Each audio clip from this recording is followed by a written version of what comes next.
Well, welcome back, friends, to the Polish Podcast. We hope you're enjoying today's discussion with today's guest, Melissa Harrison. Now, as we continue to embrace the power of connection and community, it's time for a little fun and introspection. It's time for a twist on an old favorite, the Ask Me Anything questionnaire. So, Melissa, we believe that to lead well, you must both know and be known. So we've got a series of quick-fire questions that will help us unpack the very essence of who you are. You'll only have a few seconds to answer each question, and at the end of the questions, we will know you better as a person and our new powerhouse leader. Are you ready to be known? I think so. Yes. Everybody seems to go like with some trepidation. I am. Yes. So I think you'll be able to handle this. It is more than our usual 3, but just go with your gut when it comes first top of mind to you. So question 1, what's the first thing you do when you wake up in the morning? Oh, this is bad. I check my phone. It's okay. Yes. It's okay. It's okay. What about question 2, coffee or tea? Tea. Oh, really? How do you take your tea? I just pretty much just black tea and, flavor it with some stevia. But I worked the morning show and television news for years and I never drank coffee. Never? Yeah. 2:30 a.m. wake up call, never drank coffee. But I definitely have a lot of tea and iced tea as well during the day. Yeah. Yeah. So you prefer black tea, no green tea, no just... Sometimes green or peppermint or something, but a lot of times, with fully caffeinated. Yes. Yes. Well, that's awesome. Honestly, I did not expect that. So that's really cool. I learned something new.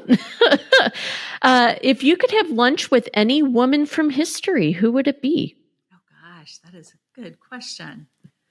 I do really love Eleanor Roosevelt, so many of her quotes and just the woman she was, especially during that time of history. I think it would be fascinating just to hear from her perspective, all that she saw during her lifetime. And, but I love just reading about her and so much of her inspiring words that she has shared that we keep, as inspirational quotes now. Yeah, for sure. She was a special lady. Mm-hmm. Yes. What is a favorite TV show or movie that you just love to watch? Do you have one? I don't watch a lot of TV. Okay. We have 3 young kids, so a lot of time is with managing them. But I'm a journalist, and so I really enjoy great, well-told long-form storytelling. So I really 60 Minutes, often has been one that I've really enjoyed some of the journalism from there that they've done. Or anytime there's a biography, or big sucker for nonfiction too. I love true stories. I think there's so much of really is that saying, truth is stranger than fiction. Like, I just think there's so many amazing true stories out there. So I always love if it's a movie or documentary or, a short story on a show. I love to be able to hear people's real life true stories. So I'm a big fan of that. Okay, cool. Describe your leadership style in one word. Collaborative. Ooh, I like that. That's a good word. We like collaborative. What is one thing that you cannot live without at work? Ooh, that's a good one. I mean, definitely, gosh, Zoom for sure. So much now that we do is virtual meetings. So I don't know how we would make the connections we do now without being able to use Zoom. But also love the task function on the Google Calendar, keeping track. Also very important. Yeah. What's the best piece of advice you've ever received? I think that, probably I'm thinking of my mom was such a great, she was such a great example for me, but always just that sense of, you need to be able to work hard. Like you can't expect things to just come easily, but really the work ethic was something that growing up was really instilled in me as if you want something, you work hard for it. And so it doesn't just magically happen. I think there's a lot of times today, and I do teach actually at the collegiate level, and it's hard both as a professor and as a parent to know how do you instill work ethic. I think it's really hard nowadays to understand, like, how do you really get that in there? So for me to be able to help both my kids and students understand that things that, that if you want something, you have to be willing to work to help achieve it. Yeah. And of course, for us in the faith and workspace, it's following the Lord's leading and knowing at the end of the day, it's not all up to us, but being willing to do our part. I think it's so critical. That's good. That's good. What's one book you think every working woman should read? Well, there's Work, Love, Pray by Diane Pattison. It's a good one. I've read it. Yeah. I think it is actually really good. If you could instantly master one skill, what would it be?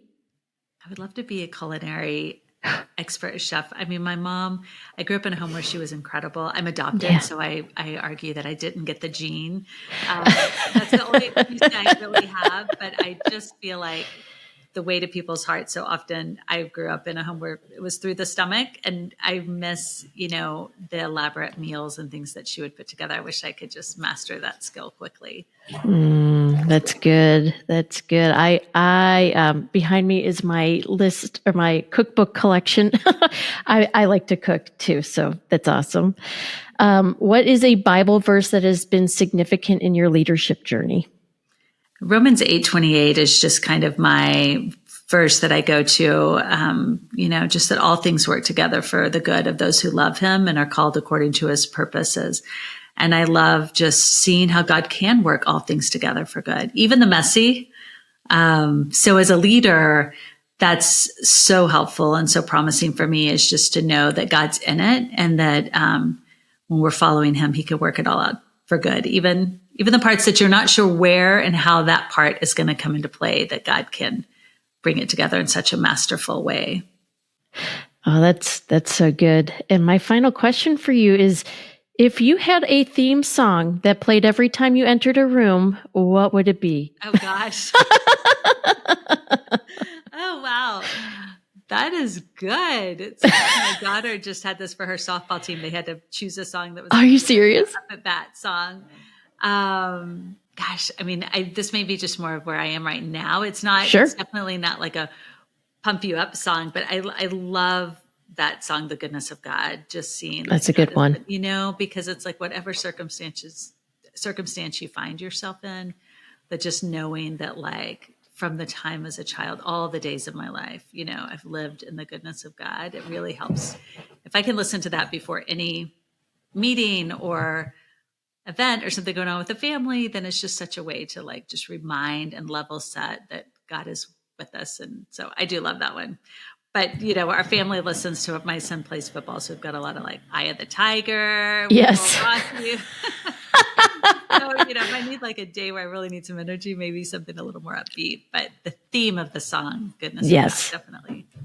That's a great song. I empathize with that feeling. Like, my brain will go places when I hear the goodness of God, of just like the hard places that he's brought me out of and the seasons that he's walked me through, and just we know that he is good, and that's why I still follow him anyway, even when circumstances are not right. So, well, Melissa, I really appreciate you for letting us get to know you better through this fun questionnaire. And here's the thing, friends, to lead well, we must understand ourselves and each other. And as we embark on this exciting new chapter with the merger of Forward and the Polish Network, we know you have questions.